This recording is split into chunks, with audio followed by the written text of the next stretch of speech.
Romanos 6, 15 ao 23. Romanos 6, 15 ao 23.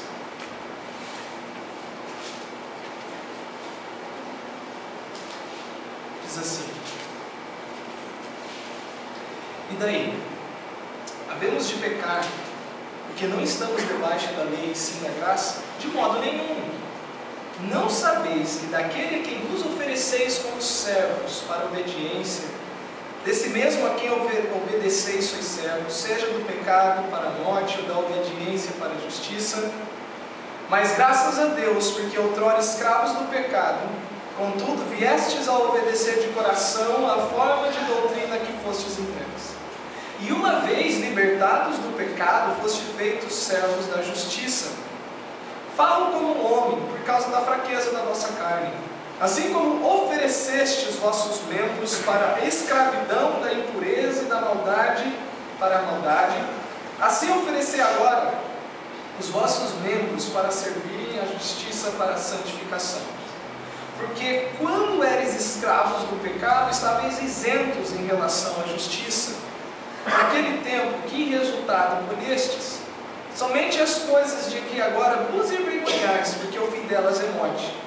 Agora, porém, libertados do pecado, transformados em servos de Deus, tende o vosso fruto para a santificação e, por fim, a vida eterna. Porque o salário do pecado é a morte, mas o dom gratuito de Deus é a vida eterna em Cristo Jesus, nosso Senhor. Vamos lá.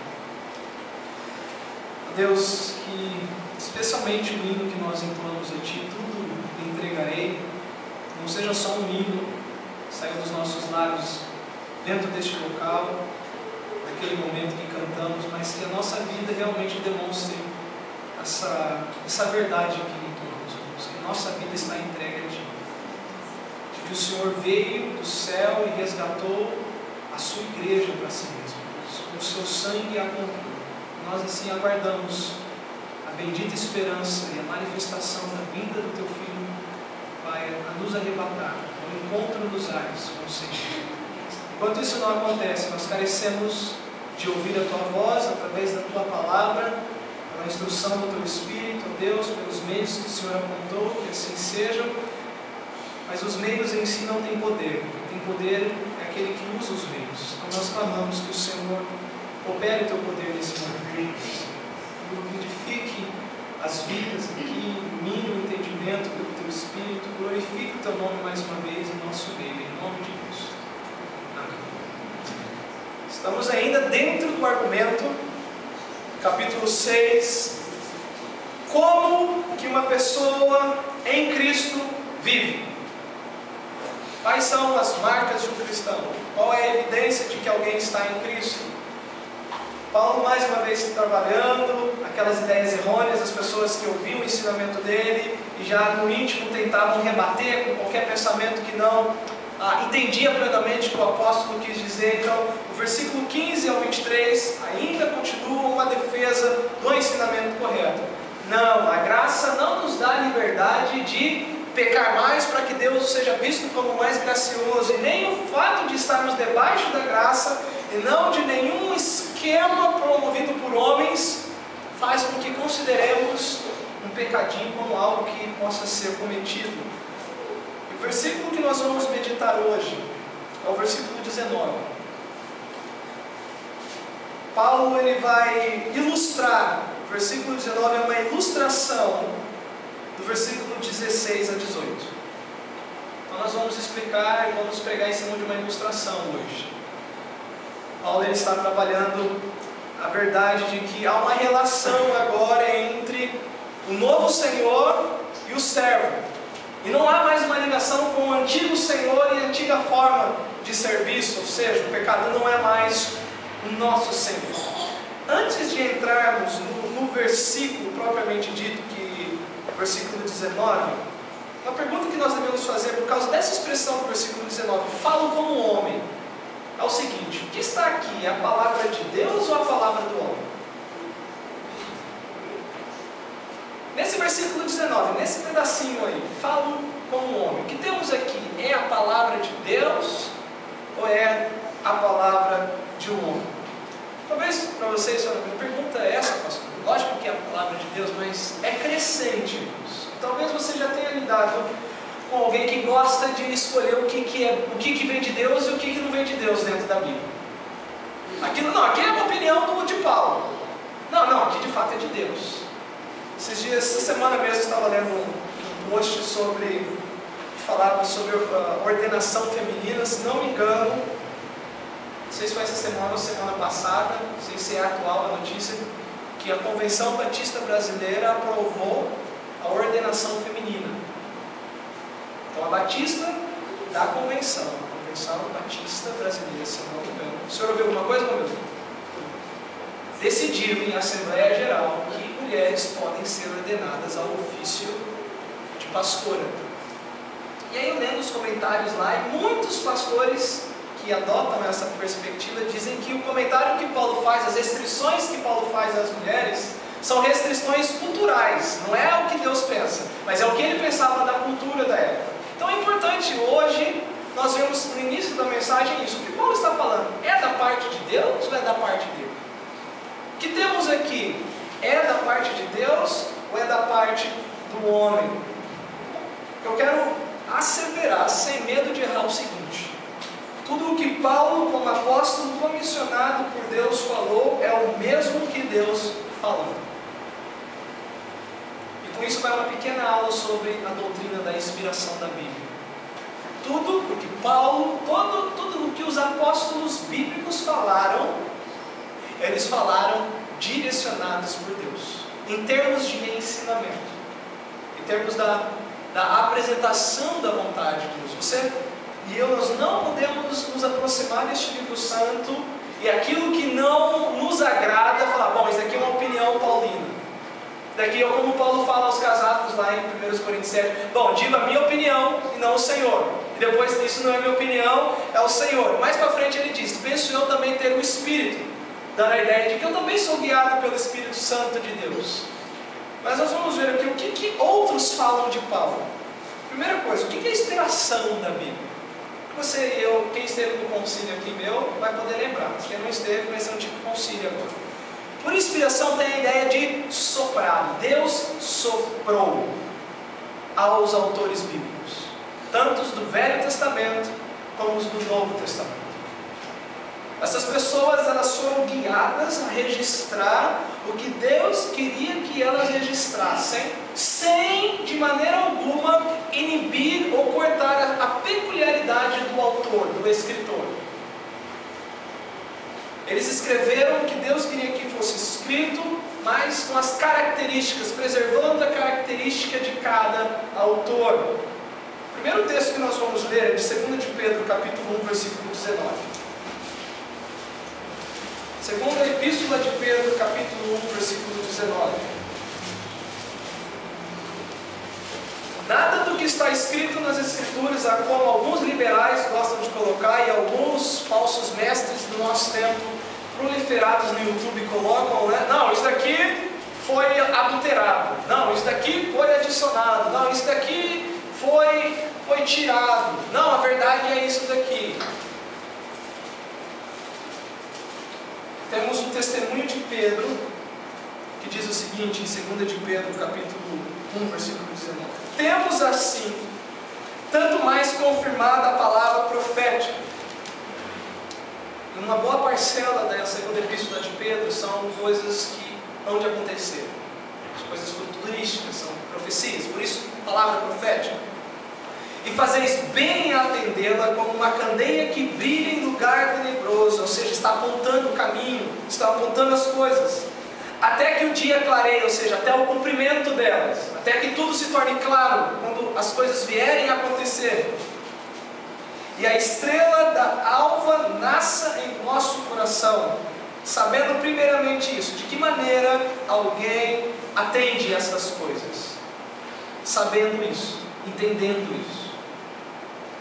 Nenhuma profecia da Escritura provém de particular elucidação. Tem alguma tradução que diz elucidação humana?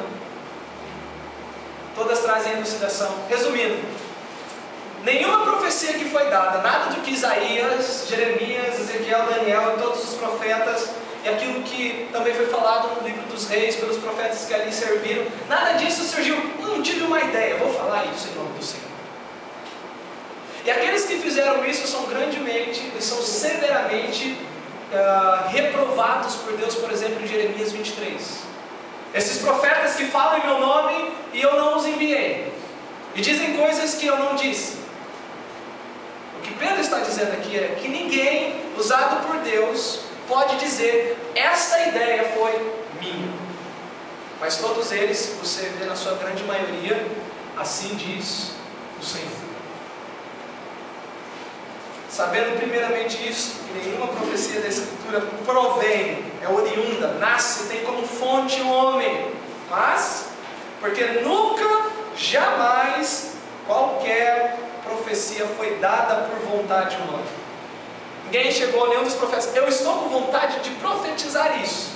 E os profetas que fizeram isso, você lembra aqueles profetas que assistiam na frente de Acabe? E quando Elias foi? E quando havia os falsos profetas e chegava um profeta do Senhor, ele, não fala isso não, fala isso daqui, que é o que todo mundo está pensando em falar. Não é diferente hoje, irmãos. Nenhuma profecia foi dada por vontade humana, entretanto, homens santos falaram da parte de Deus, movidos pelo Espírito Santo. Isso inclui o que Paulo está falando no versículo 19, capítulo 6 de Romanos. Paulo como homem. Nós vamos entender depois o que ele quer dizer com isso. Gênesis a Apocalipse, tudo que está escrito pela boca dos servos. Mas a mentira da Bíblia, sim, há o registro da mentira, há o registro do erro, há o registro da consequência do pecado. Acabe falou inspirado por Deus? Não, Acabe não é um autor bíblico, mas aquele que escreveu o livro de Reis, inspiradamente registrou as coisas que ele fez de errado. Aquilo que parte da boca dos servos de Deus, ultimamente, no final, parte da boca do próprio Deus. Foram sopradas por Deus. De que maneira? De duas formas. Também vale lembrar, 2 Timóteo 3, 16, 17, toda a Escritura é inspirada por Deus e útil para a repreensão, para a correção, para a educação na justiça, a fim de que todo homem de Deus seja perfeito e perfeitamente habilitado para toda boa obra. Mas como que isso se dá? Primeiro, de uma maneira verbal. Deus guiou os autores em cada palavra. Cada palavra que eles registraram foi guiada por Deus. Mas ainda mantendo as características autorais. O texto para a gente poder ter de base é 1 Coríntios 2,13. 1 Coríntios 2,13.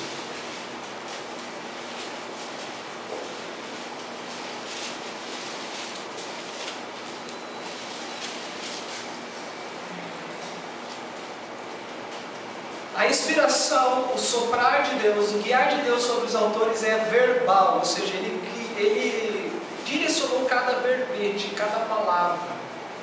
Cada palavra que foi sendo escrita foi sendo guiada por Deus. Mas olha o texto de 1 Coríntios 2,13. Disto também falamos, não em palavras ensinadas por ou pela sabedoria humana, mas ensinadas pelo Espírito, conferindo coisas espirituais com espirituais. E a segunda maneira que essa inspiração se dá é plenária, ou seja, aquilo que eu disse antes. A inspiração de Deus se estende a toda a Escritura, a toda a Bíblia, aos livros do Velho Testamento e aos livros que estão no Novo Testamento. Principalmente, voltando para Pedro, 2 de Pedro, capítulo 3, versículo 14. Olha o que Pedro vai dizer a respeito de Paulo. 2 de Pedro, capítulo 3, versículo 14 em diante. 2 de Pedro, capítulo 3, versículo 14 em diante. Por esta razão, pois, amados, esperando estas coisas, ou seja, o que ele relatou que vai acontecer, e o contexto imediato é a destruição, a renovação dos céus, a vinda do Senhor e a paciência dele para com os seus. Por esta razão, pois, amados, esperando estas coisas, empenhai-vos por seres achados por ele em paz, sem mácula e irrepreensíveis, e tende por salvação a longanimidade de nosso Senhor, como igualmente o nosso amado irmão Paulo vos escreveu, segundo a sabedoria que lhe foi dada. Ao falar acerca destes assuntos, então o assunto é o tema escatologia. Está falando o testemunho, Pedro testemunhando a doutrina escatológica que Paulo entregou à igreja, a doutrina das últimas coisas. Falar acerca destes assuntos. Ao falar acerca destes assuntos, como de fato costuma fazer em todas as suas epístolas. E em todas as epístolas você vai ter referência à salvação futura. Depois você leia as epístolas paulinas com esse propósito. Onde que Paulo dá uma pista do que vai acontecer no futuro? Faça isso durante a semana. Rapidinho, as epístolas dele são pequenininhas, com exceção de Romanos e Coríntios. Ao falar acerca destes assuntos, como de fato costuma fazer em todas as suas epístolas, nas quais há certas coisas difíceis de entender, que os ignorantes e instáveis deturpam, dizendo, aqui eu não estou adicionando, tá? Estou parafraseando o que acontece no outro dia, nos nossos dias. Não entendem o que Paulo diz, então, não, isso daqui não é aceito, isso daqui é a opinião dele. Como também deturpam as demais escrituras para a própria destruição deles. Os escritos de Paulo recebem peso e é equiparado às escrituras com letra maiúscula. E as escrituras que são citadas no Novo Testamento é uma alusão a todo o Velho Testamento, que eles tinham por vindo da parte de Deus. Então, temos um testemunho apostólico a respeito de um outro apóstolo, que o que Paulo escreve é vindo da parte de Deus. Tendo isso sido claro, espero, vamos voltar para Romanos capítulo 6. O que Paulo quis dizer então? Vemos claro que quando ele diz falo como homem, não é uma doutrina de homem, não é um pensamento humano, mas é uma forma em que ele usa, olhando aqui, quando ele diz falo como homem nos falta ilustrações adequadas para exemplificar a nossa relação com Deus. A ideia de quando ele falo como homem é isso, eu falo como homem estas coisas porque falta o necessário para ilustrar a nossa ligação com Deus. E não é que Paulo está se desculpando, mas se vocês prestarem atenção, Paulo está usando de uma prática comum da época romana, que é a escravidão. Preste atenção nisso, ele está usando uma prática comum, muito comum na época romana, e lembre-se que ter um título de cidadão romano era o mesmo que ser livre. Lembra-se em Atos, quando Paulo é preso, ele é preso justamente, olha, é lícito fazer isso com um cidadão romano, e o centurião fica todo cheio de dedos ali para lidar com ele. Mas o que Paulo está dizendo, olha, falta a linguagem humana para tentar descrever para vocês o que é essa nossa nova relação com Deus. E a mais próxima que eu usei é da escravidão. Nem tudo da escravidão que ele está dizendo ali pode ser aplicado, mas a ideia é a nossa ligação com Cristo, é a ligação de um servo com o seu Senhor. Em outras palavras, isso aqui é o que o John Piper diz sobre essa situação. Em outras palavras, como seres humanos, em nossa fraqueza, temos uma fraqueza e uma finitude para a linguagem que seja suficiente para as grandes e gloriosas e complexas realidades.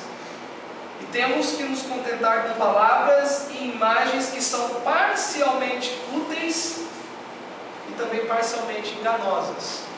Tem pessoas que não gostam de dizer que são escravas, são livres em Cristo. Você já deve também ter ouvido isso, né? Não, nós somos escravos de... Não, Cristo me libertou, a verdade vos libertará, e se o Filho vos libertar, verdadeiramente sereis livres. Isso é uma verdade, mas temos uma outra parte da verdade, é que nós fomos feitos escravos da parte de Deus. Nós estamos amarrados à justiça de Cristo, nós estamos presos a Ele.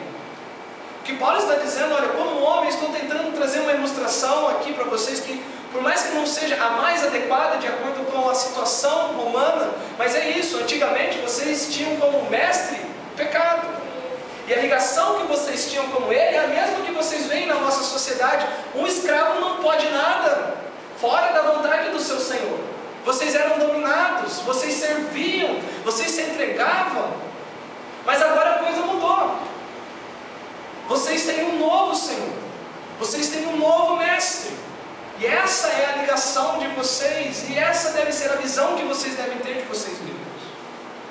Mas a razão de Paulo falar isso, Paulo como homem, se você continuar lendo o texto, ele diz, por causa da fraqueza da vossa carne. Eu uso essa ilustração, eu tento trazer algo do aspecto humano, do nosso meio, do nosso convívio, por causa da fraqueza da vossa carne.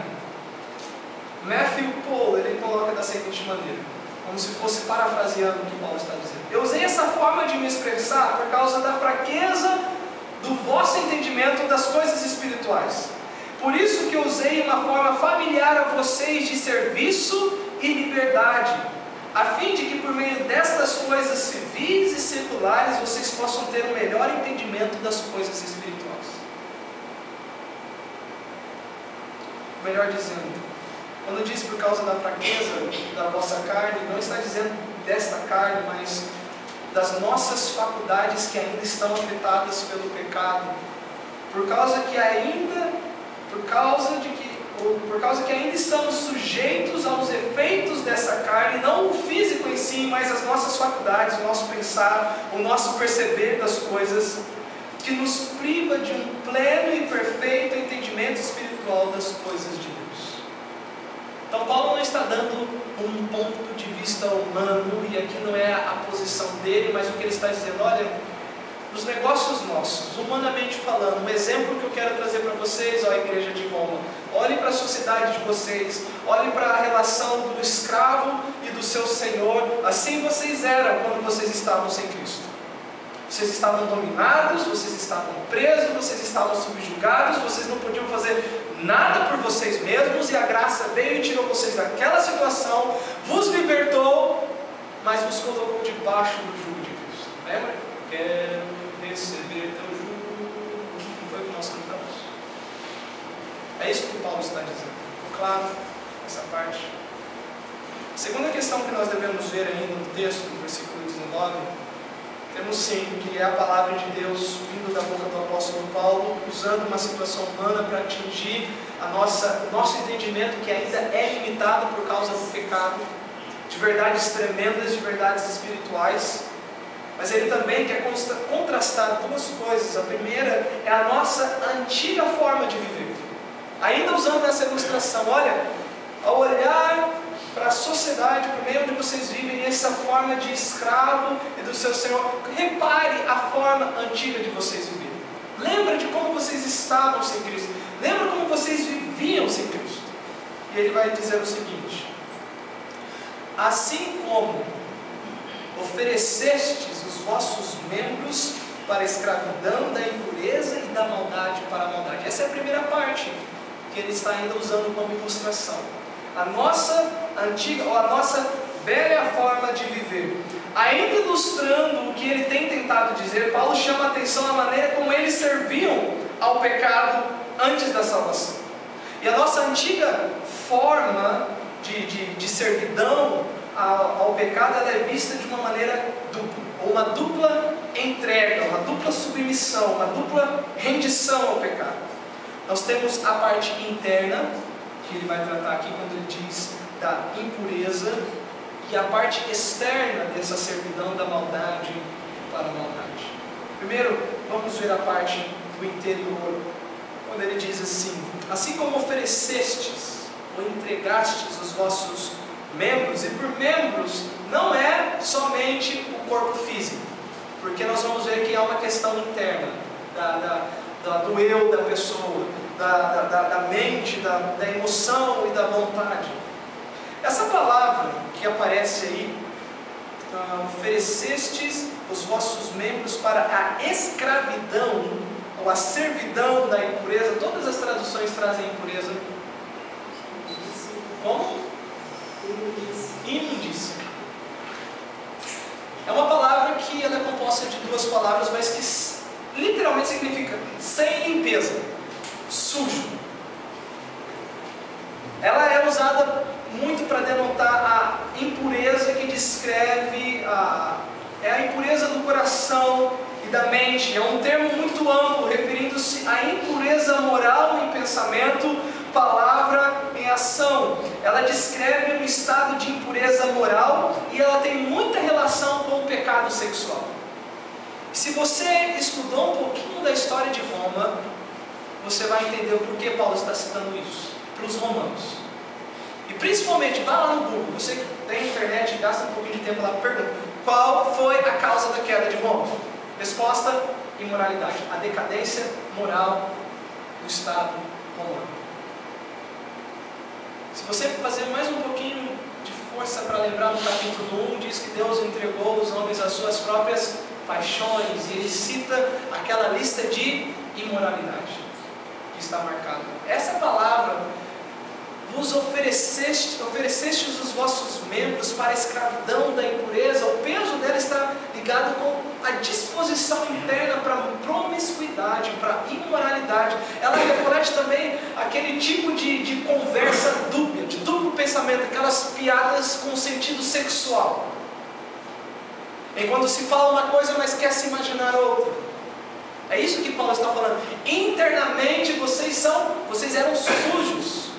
Um pouquinho mais forte é o sentido da palavra, ela puxa para aquilo que está sendo apodrecido. Uma carne podre, o que está sendo putrefado. É isso que Paulo está dizendo. Desta maneira, vocês serviam ao pecado, vocês se entregavam, vocês se davam a ele. Tem uma ideia de apodrecimento, também carrega aquele senso de tornar alguém impróprio para estar na presença de Deus. Vamos ler alguns textos. Primeiro, Mateus 23, 27. Mateus 23, 27. Aqueles ais contra os escribas e fariseus. Mateus 23, 27. A palavra aqui vai ser traduzida por imundície. É a mesma palavra que aparece em Romanos, mas aqui recebe outra tradução, mas para você ter uma ideia de que reflete o interior. Paulo está falando: olha, assim como vocês interiormente estavam dispostos, estavam presos, eram escravos de toda a baixeza moral, de toda a podridão, de toda a sujeira. E aqui nós vamos ver alguns exemplos. Mateus 23, 27. Ai de vós, escribas e fariseus hipócritas, porque sois semelhantes aos sepulcros caiados, que por fora se mostram belos, mas interiormente estão cheios de ossos de mortos e de toda imundícia. A mesma palavra para impureza. Por fora há uma coisa, mas por dentro é podre. Segundo texto, Gálatas 5,19. Carta de Paulo aos Gálatas, capítulo 5, versículo 19.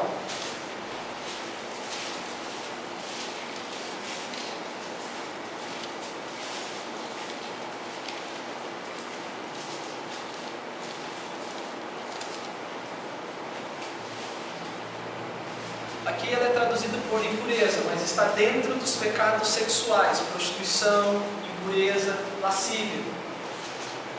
Você pode ver depois nas obras da carne que há classificações: aquilo que volta para o sexo, aquilo que volta para a alma, aquilo que volta para o corpo, aquilo que volta para as emoções. Mas 5,19 diz assim: ora, as obras da carne são conhecidas e são prostituição e impureza. E o último, que eu disse, que ela também carrega um senso que era da pessoa estar imprópria para estar na presença de Deus. Texto Levítico, capítulo 15, versículo 31. Livro de Levítico, capítulo 15, versículo 31.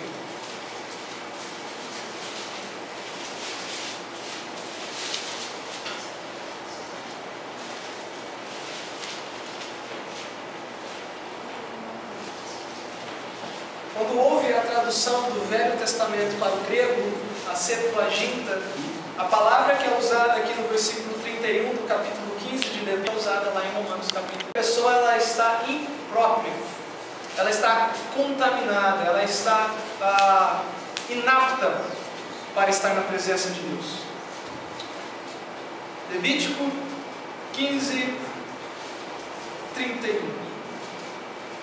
Assim separareis os filhos de Israel das suas impurezas, para que não morram nelas ao contaminarem o meu tabernáculo que está no meio deles. Essa é a disposição interna. Paulo está falando o seguinte: eu estou usando essa ilustração, humanamente falando, para que vocês entendam como que o pecado agia sobre vocês e para que vocês agora entendam de que maneira Deus está agindo sobre vocês e qual é a sua posição diante de Deus. Antigamente vocês se ofereceram, se entregaram e se deram como escravos, estavam debaixo do poder do pecado, e a forma que é clara isso, olhe para você internamente, como você era internamente. Os seus pensamentos, as coisas que rondavam o seu interior, a sua disposição, as coisas que você conjecturava no íntimo, o poço dos seus desejos, olha, eu desejo fazer aquilo, era podre. A segunda questão que Paulo vai mostrar, voltando lá para Romanos 6, é a entrega do exterior. Então, se o interior está podre, o exterior vai demonstrar isso. E aí é onde morre aquela questão: ah, Deus sabe o meu coração. A pessoa está sendo confrontada e ela dá aquela resposta: não, mas Deus não vê como o homem vê, Deus vê o íntimo, né? O homem vê o exterior. Mas o pessoal esquece de Jeremias 17: enganoso é o coração do homem. Quando a pessoa diz, Deus sabe do meu coração, aí você cita, mas Deus sabe do nosso coração é enganoso. Irmãos, se nós formos pensar e levar e pôr em prática o que Paulo está nos dizendo, você vê uma mudança do seu interior agora, a essa altura do sermão, pensando no que está sendo dito. Você olha para a sua vida no passado. Eu não estou fazendo o papel de Satanás te acusando, tá? Porque eu sei que eu e você temos advogado diante do Pai, não é isso que eu quero fazer. Mas se Paulo fez isso com a igreja de Roma, é lícito isso também para nós fazermos isso a nós. Você pode ver uma diferença do preto para branco, de preto para branco, um contraste entre dia e noite, para o que você é agora e para o que você era antes de ter vindo para Cristo.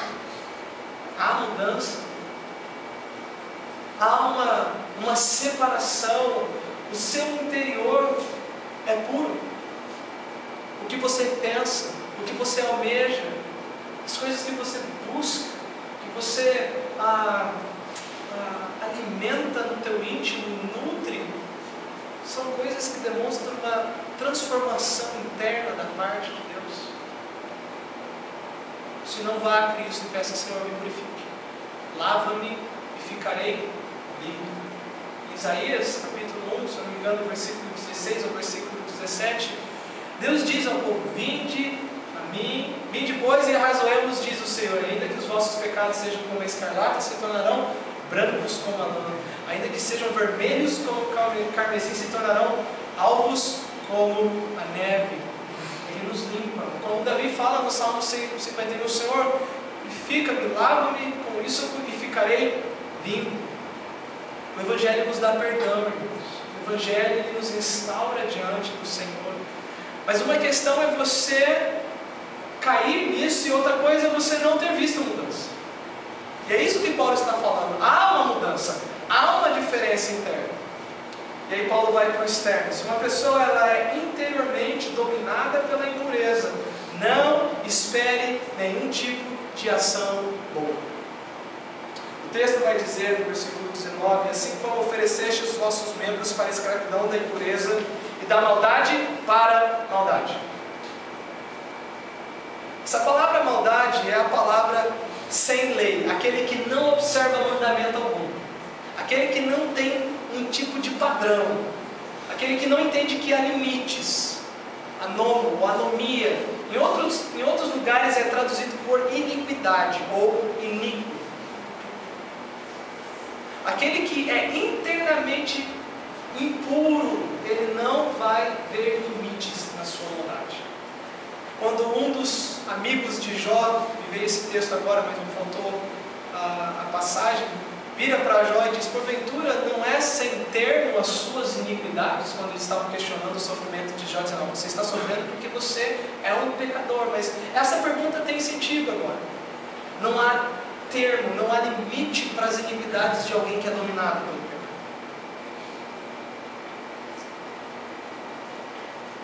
Maldade aqui seria melhor traduzido sem lei. Então, algumas coisas. Este sem lei, essa pessoa que não tem limites, de que maneira ela pratica esse tipo de maldade? Ela está vivendo como se as suas próprias ideias fossem superiores à de Deus.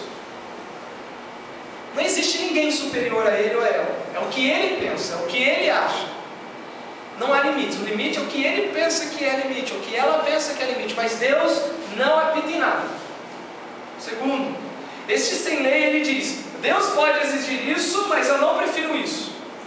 É aquele que levanta o punho contra Deus, é aquele que desafia. E pais, aqui vai não vou falar uma advertência, mas algo que nós devemos cuidar. Eu vejo a minha filha com 3 anos e eu já vejo a disposição do coração dela para não obedecer leis. Não deixe os seus filhos crescerem achando que você não tem limites para as coisas que eles fazem. Você, na sua casa, homem, é um tipo de Deus. É uma maneira de representar Deus. A gente tem aquelas questões de que eu posso ser pai e eu posso ser amigo, mas de qualquer maneira você é profeta, sacerdote e rei no seu lar. Os teus filhos precisam entender que Deus tem posto regras no mundo. E que Deus ele tem estabelecido limites. E que Deus ele espera uma certa resposta das pessoas que conhecem quem Ele é. E pais, a instrução ao coração dos filhos é o remédio exato. Os limites, o não na hora certa, o sim na hora certa, é a palavra de Deus que vai moldar, não é a nossa sabedoria humana achando que eu vou ser um pouquinho relaxado ou vou ser um pouquinho mais, mas é a palavra de Deus que vai moldar. Não crie os seus filhos sem limite, não deixe eles te dobrarem, não deixe eles fazerem o que quiserem com vocês, porque isso não é um reflexo de Deus dentro do seu amor. Mas faça isso debaixo do poder do Espírito Santo, com a graça de Deus, com o poder que vem de Deus. Mas não crie pessoas que odeiam a lei, sendo extremamente frouxos ou extremamente rígidos, mas sejam pessoas guiadas pelo Espírito de Deus, colocando a lei de Deus como uma autoridade máxima debaixo do seu teto. Porque senão, nós vamos ver isso. Quando você diz algo, ela vai dizer: o meu pensamento é melhor do que o seu e eu vou querer fazer o que eu quero fazer. Você vai ouvir a retrucação. Deus pode exigir isso, mas eu não prefiro isso. A pessoa que vive sem lei. Deus pode prometer isso, mas eu não quero isso. Este sem lei substitui a lei de Deus com os seus desejos contrários, e ele se torna uma lei para si mesmo. Essa palavra maldade que aparece no versículo 19, ela é traduzida por iniquidade no capítulo 7 de Mateus, que nós lemos na liturgia, versículo 23, vamos lá. Mateus 7, 23, perdão, iniquidade. Isso é traduzido por iniquidade.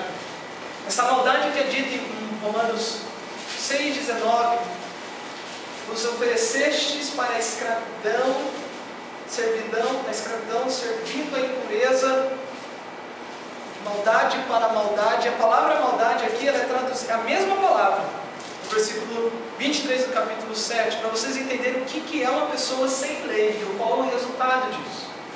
Então, lhes direi explicitamente: nunca vos conheci, apartai-vos de mim, os que praticais a iniquidade. É a mesma palavra aqui, iniquidade. Para longe de mim, vocês que viveram como se eu não tivesse deixado nenhum mandamento, nenhuma lei, como se vocês nunca tivessem conhecido a minha vontade. Para longe de mim. Lembram? A impureza. Então não é o externo que tem que ser atingido primeiramente, mas é o coração. A oração: Senhor, transforma os corações. Senhor, renove os corações. Senhor, ilumina o entendimento para que do íntimo haja um abraçar da tua vontade, porque senão nós vamos criar fariseus tentando moldar só o exterior. E a suma desse pensamento é o seguinte: tanto pegando a palavra impureza quanto a palavra maldade. A impureza apodrece o interior. O interior, ou ser, a impureza apodrece o ser da pessoa, quem ele é. Mas a maldade, a iniquidade desafia a lei de Deus. Então, novamente resumindo o que Paulo está dizendo, eu estou pegando uma ilustração da vida cotidiana de vocês, do dia a dia, dos Senhor como escravo, para que vocês entendam que vocês se entregavam ao pecado porque internamente vocês eram dominados pelo pecado. Não havia nada de Deus internamente. Vocês eram podres, vocês estavam sendo corrompidos mais e mais por dentro. E a expressão disso era a abundância de maldade que vocês praticavam. Não havia limites, vocês não observavam limites, vocês não tinham desejo por limites. Era só o que, conforme a expressão que nós temos, o que dava na telha. Essa era a antiga forma de vocês viverem. Mas aí Paulo ele vai falar qual é a nossa nova forma de viver. Voltando para Romanos 6, 19. Ele mostra o passado. Eu espero que de todos aqui seja passado. Que pela graça de Deus, nenhum de vocês, ao ouvirem tudo isso e sondar o interior e olhar os frutos que tem produzido, possa dizer: eu estou nesse estado aí. O meu coração não foi transformado. Eu não nasci de novo. Eu preciso de Cristo. Mas para você que foi transformado, o que Paulo quer que nós entendamos é isso. Olha, agora, entenda qual é a sua posição com Deus. O que Deus fez na sua vida? Aonde você está e para que você está nessa posição? Ele diz na metade do versículo: assim oferecei agora os vossos membros para servirem à justiça, para a santificação. De uma vez por todas, não é por migalha e não é a prestação de Casas Bahia, um pouco aqui, um pouco aqui. De uma vez por todas se ofereça a Deus: Senhor, eis-me aqui, eu estou aqui, faça o que o Senhor quiser de mim, eu não pego nada para mim, tudo é do Senhor. De uma vez, é isso que Paulo está dizendo, de uma vez para sempre. Essa é a força do verbo. Agora, não amanhã. Amanhã, quando eu resolver isso na minha vida, eu penso nisso que o Senhor está falando, pastor. O texto está dizendo: agora, de uma vez por todas, oferecei os vossos membros. E essa ideia de oferecer é um termo muito mais que é do apresentar, de colocar em algum lugar para ficar lá. Vou usar dois exemplos. Um se encontra em Levítico capítulo 1. Dois exemplos do que é esse oferecimento que devemos fazer. Levítico capítulo 1, do versículo 1 a 3, depois do versículo 3. A primeira ideia que eu quero trazer, a título de ilustração, o que é esse oferecimento de uma vez por todas? Eu quero usar como ilustração a pessoa que trazia a oferta para o holocausto. A oferta de holocausto era diferente das demais ofertas porque nada disso ficava para ninguém. Tudo era queimado para o Senhor. A pessoa que estava levando o seu bezerro, a pessoa que estava levando o seu carneirinho, ou a sua rolinha, ou o bolinho, ele estava indo com a ideia seguinte: eu estou indo levar algo para Deus que eu não vou ver mais. Eu estou indo lá entregar algo para Deus que vai ficar com Deus e nunca mais eu vou poder reaver aquilo. Essa é a ideia do apresentar de uma vez por todas. Versículo 1 a 3. Chamou o Senhor a Moisés e da tenda da congregação lhe disse: fala aos filhos de Israel e disse-lhes: quando algum de vós trouxer, essa é a ideia, trouxer, oferta ao Senhor, trareis a vossa oferta de gado, de rebanho ou de gado miúdo. Se a sua oferta for holocausto, ou seja, era queimada totalmente, não ficava nada. O sacerdote não ficava com gordura, o ofertante não ficava com nada, diferente das demais ofertas. Tudo era para Deus. Isso tipifica a oferta completa de Cristo em nosso favor. Mas para aqueles que iam lá, eles estavam dizendo: Senhor, tudo que eu sou é do Senhor, eu estou aqui me oferecendo. Esse animal que está morrendo em meu lugar é um exemplo do que eu estou fazendo para o Senhor. Eu estou morrendo por mim, para o Senhor. Para mim, para o Senhor. Se a oferta for holocausto de gado, trará macho sem defeito à porta da tenda da congregação, o trará para que o homem seja aceito perante o Senhor. Olha o versículo 13. Porém as entranhas e as pernas serão lavadas com água, e o sacerdote oferecerá tudo isso e o queimará sobre o altar. É o holocausto, oferta queimada de aroma agradável ao Senhor. Esta oferta que Paulo está falando em Romanos 6 é a mesma coisa de Romanos 12. Logo vos, pois, irmãos, pelas misericórdias de Deus, que apresentei os vossos corpos por sacrifício vivo, santo e agradável a Deus. Você fez isso? Não estou falando se você pediu para que Jesus viesse morar no seu coração. Eu estou perguntando se pela fé você se aproximou a Cristo e disse, como nós cantamos no hino, tudo a Ti, Jesus, entrego, ó Jesus, me aceita a mim. Eu estou aqui me oferecendo ao Senhor de uma vez por todas. A minha vida está sendo colocada no seu altar e eu quero viver para a Tua glória. Eu não quero ficar com nada para mim, a minha vontade, os meus pensamentos, e aí os meus planos, tudo que me envolve a minha vida eu coloco de maneira tal que seja feita a Tua vontade. Esta é a forma que Paulo está falando aqui. Agora, de uma vez, para sempre, ofereceis os vossos membros a Deus. O segundo exemplo que eu quero usar é da mulher que derrama aquele vaso de alabastro em Jesus. Ela não derramou um pouco e nem metade, ela derramou tudo, e aquilo tinha um valor tremendo. Mateus capítulo 26, versículos 6 e 7.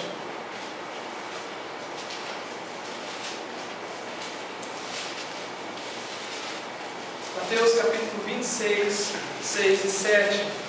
Esta é a ideia da entrega total. Agora, assim oferecei agora, de uma vez para sempre. Essa ideia do agora, ela tem isso, de uma vez para sempre no original. Versículo 6 e 7 do capítulo 26. Ora, estando Jesus em Betânia, em casa de Simão, o leproso, aproximou-se dele uma mulher, trazendo um vaso de alabastro cheio de precioso bálsamo, que lhe derramou sobre a cabeça, estando ele à mesa. E olha a reação. Vendo isso, indignaram-se os discípulos e disseram: para que esse desperdício? Pois este perfume poderia ser vendido por muito dinheiro e dar-se aos pobres. Então não foi algo sem valor. E a sua vida não é algo sem valor. Por isso que você quer fazer bom uso dela. Essa é o convite que está sendo feito.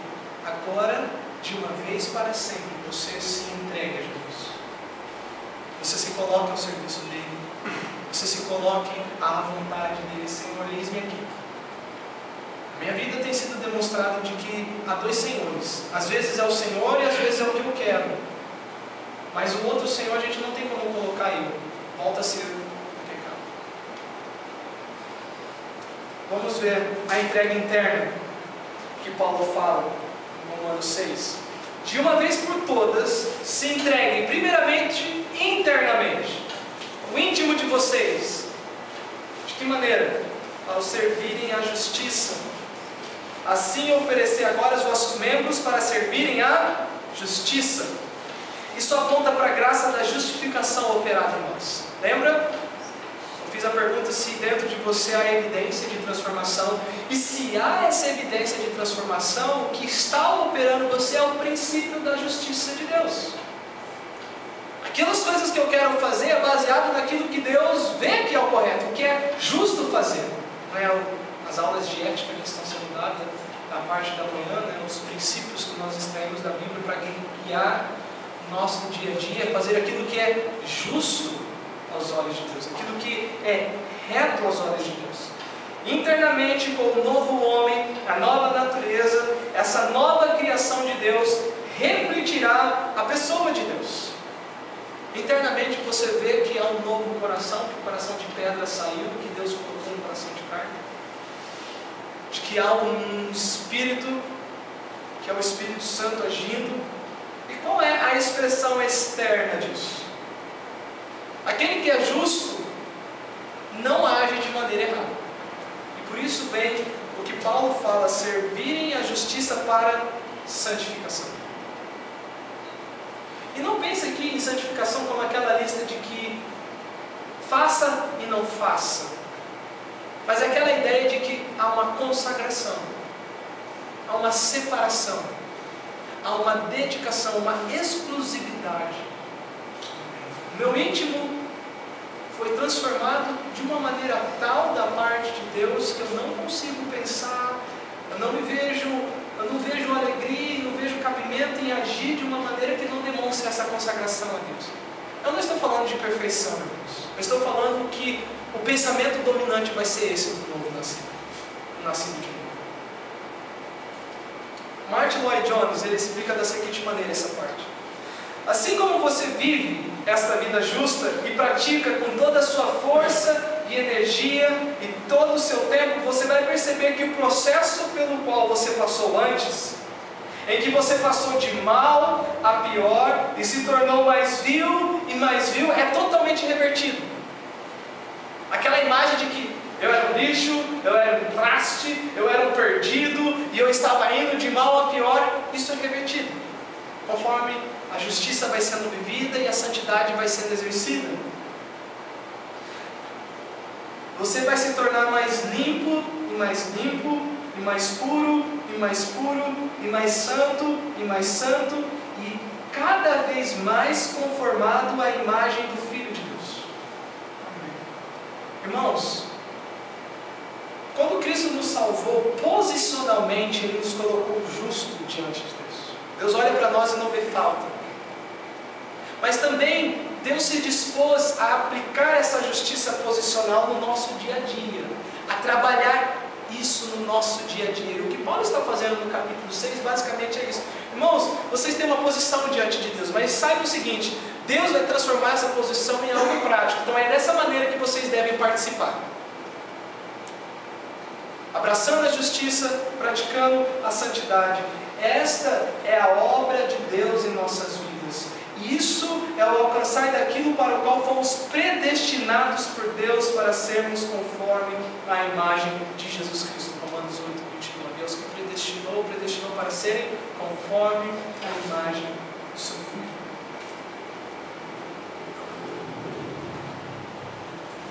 Título de conclusão, a pergunta que eu faço a você: à luz disso tudo, quem é o seu mestre? Quem está guiando a sua vida? Quem está direcionando as suas decisões? Quem está lhe mostrando o caminho que deve seguir? Deus ou o pecado? A lei de Deus ou a lei do pecado?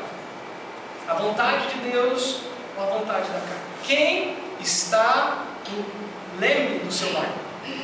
Conforme o cântico infantil, né? Meu barco sem Cristo ao céu não irá, nas águas afundará. Quem está dominando sobre mim? A quem eu estou me sujeitando? E principalmente, os frutos que produzimos denuncia em qual árvore estamos. Vamos terminar lendo Mateus capítulo 7, versículo 16 a 20. Mateus capítulo 7, versículos 16 a 20.